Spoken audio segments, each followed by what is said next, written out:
With a basket against Duncan Robinson, flips it up and fills it up. Oh, yeah, he can also put it. The Los Angeles Lakers didn't take long to move on from LeBron James, but one day before that decision became public, they quietly made a much smaller one. On June 29th, they made sure his son's contract for next season was fully guaranteed. At the time, almost nobody noticed. It looked like routine business. It wasn't. This is the fourth time in LeBron James's career that free agency has turned into a national guessing game. After Miami in 2010, after his return home to Cleveland in 2014, after signing with the Lakers in 2018. This version is different in almost every way that matters. He's 41 years old, heading into an unprecedented 24th NBA season, and for the first time in his career, he isn't the player teams are clearing max cap space to sign. Reports out of his camp suggest he's now open to something he has never once accepted in over 2 decades in the league. A smaller role, on someone else's timeline, inside someone else's system. He's no longer the centerpiece teams are built around. He's the piece everyone else is trying to fit in. His 8 seasons in Los Angeles produced 1 championship, delivered inside the empty arenas of the 2020 bubble, and a stat line most players never touch in their prime, let alone in their late 30s. But by this spring, that chapter was already closing, and it closed on the road, in a way nobody scripted for him. Heading into the 2026 playoffs, the Lakers were already down 2 of their top scorers. Luka Dončić and Austin Reeves had both gone down to significant injuries just weeks before the postseason began, and by most projections, that alone should have ended their run in the first round. It didn't. Los Angeles fought through it, won a series most people had already written off, and advanced further than almost anyone expected. Waiting for them in the second round was the defending champion Oklahoma City Thunder, a team that had beaten them in every single matchup that season. This one went 4 games and stayed close until the final possession, but Oklahoma City closed it out and completed the sweep. James still put up 24 points and grabbed a dozen rebounds in that last game, missing a potential go-ahead shot with 20 seconds on the clock. Afterward, he wouldn't commit to anything. Asked what came next, all he said was, "I don't know what the future holds." 6 weeks later, the answer arrived. Not from LeBron, but from his agent, Rich Paul, who told the Lakers directly that James would be playing for a different team in 2026-27. According to Paul, the decision came down to one word: happiness. Early in the offseason, he thought there was roughly an 80% chance James would stay. That number kept dropping as the weeks passed, until James called him and said he was completely certain. "I'm 100% sure that that's not a place I would want to return," Paul recalled him saying. There was no sit-down with the front office after that. Paul says he saw no point in dragging it out. The Lakers responded with a short, respectful statement thanking James for the title and the years, and for a franchise that has rarely handled star departures gracefully. This one, at least publicly, stayed clean. Now go back to that one day before any of it became public. On June 29th, the Lakers locked in Bronny James's contract for next season.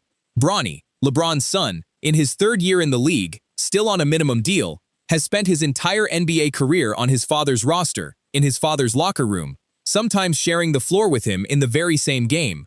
He was a top high school recruit before a heart condition cut short his one college season at USC, and he arrived in the league carrying a label he never asked for: the idea that his roster spot existed because of who his father was, not what he could do on his own. 2 seasons in, the numbers are still modest, a few points and a handful of minutes a night, but his shooting has improved every year, and his own head coach has said plainly that the trust is real. Guaranteeing a contract means a team is committing to pay that money no matter what happens later, even if the player barely sees the court. Teams don't usually make that call without thinking it through. There's no proof the 2 decisions were connected, and nobody has confirmed the front office knew what was coming a day early. But the timing is hard to look past, and it leaves a real question sitting underneath everything else. For the first time in his career, does Bronny follow his father to a new team? Or does he stay in Los Angeles and try to build something that finally belongs to him alone? That question won't get answered until LeBron's own decision does. And right now, that decision sits with a shortlist Rich Paul still hasn't closed. Cleveland is the obvious sentimental pick, the team that drafted him, the city he grew up outside of, the place he already came home to once before and won a championship for. The roster fits too: size up front, ball handling depth, and a real chance to contend without needing him to carry the offense every night the way he once had to. Golden State has been positioning itself just as seriously. Stephen Curry, his teammate on the gold medal Olympic run 2 summers ago, has said publicly he'd welcome playing alongside him again. Draymond Green turned down more than $27 million guaranteed dollars this summer, a move that, whatever the full reasoning behind it, gives the Warriors more room to make a real offer. Minnesota has quietly built a case of its own, a roster already anchored by a top perimeter defender and paired with two young scorers who could use exactly the kind of playmaking and experience James still provides, even at a reduced workload. Miami has stayed in the mix as well, according to Paul, a franchise James knows intimately from the other side of his career. Beyond those four, there's a longer list of teams watching from a distance rather than competing directly for him. Organizations that would take him if the price and the role lined up, but aren't restructuring anything to make it happen. What's clear is that James isn't chasing the biggest paycheck this time, and by his own agent's account, he isn't chasing the biggest role either. This is a decision about finding a roster where a 41-year-old can still compete for a championship without needing to be the best player on the floor every night, a position he has never once had to occupy in 23 seasons. Every team on that shortlist is selling him some version of the same pitch. Come be the missing piece, not the whole plan. And whichever one he picks isn't just inheriting him. They're inheriting the smaller, quieter decision that comes attached to him, and a 21-year-old guard who has spent his entire career learning the league standing next to his father, about to find out for the first time what it looks like to play without him in the room. While James decides where his next chapter begins, the Lakers have already started writing theirs.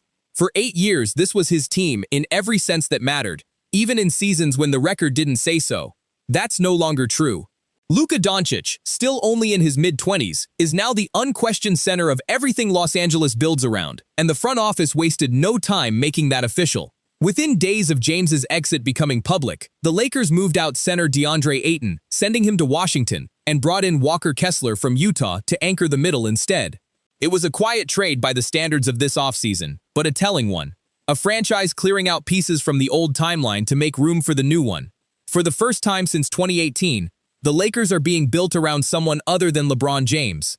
Whether that roster is good enough to contend on its own is a separate question, but the identity of the team is no longer in doubt, and that shift happened almost the moment his decision became final. 3 times before, a LeBron James free agency reshaped the league. This is the fourth, and in some ways the strangest, a future Hall of Famer walking into free agency not as the centerpiece, but as the final piece someone else has to build around. Somewhere, a jersey is already being prepared with his number on it. Nobody outside his own circle knows which city it's in yet. And not far behind that decision sits a smaller one, about a son who has never once had to play a season without his father on the same roster, and is about to find out what that actually feels like.